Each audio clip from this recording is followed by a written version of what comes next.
সেই বিশ্বাসের সর্বস্ব আমার হাতে তুলে দিয়েছে সবাই।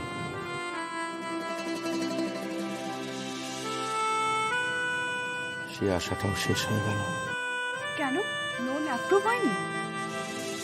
না। কি বলছে কি? ওই ডকুমেন্টসের সঙ্গে কনসেন্ট লেটারটা ছিল না। তাহলে আর কি করেই বা লোন পাবে? আপনি ডকুমেন্টসের সাথে কনসেন্ট লেটার দেননি? চাইলেও উনি দিতেন না। কেন দেবেন না? কেন?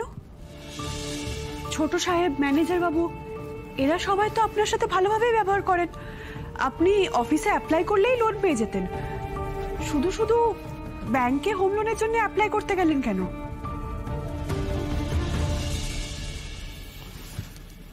ব্যাপারটা সেরকম নয় গার্গী ম্যাডাম। কোনটা সত্যি কোনটা মিথ্যে আমার সব কিরকম গুলিয়ে যাচ্ছে জানেন। ম্যানেজার বাবুকে ব্যাংক থেকে ফোন করেছিল আমার লোনের ব্যাপারে। তাতে উনি বলেছেন আমার মতো অপদার্থ স্টাফকে যদি লোন দেয় তাহলে কোম্পানি তার কোনো দায়িত্ব নেবে না।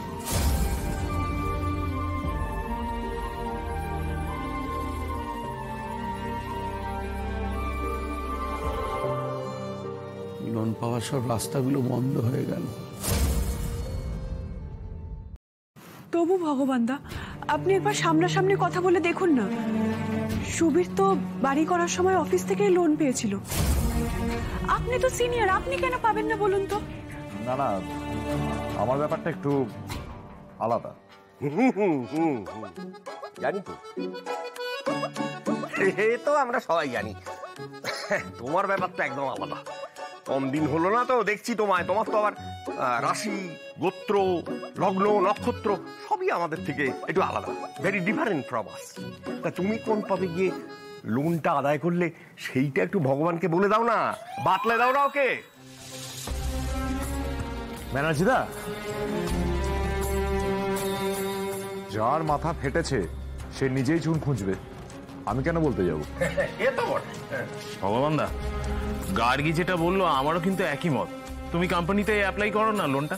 ছাড়ো না, সুবীর ঠিকই বলেছে।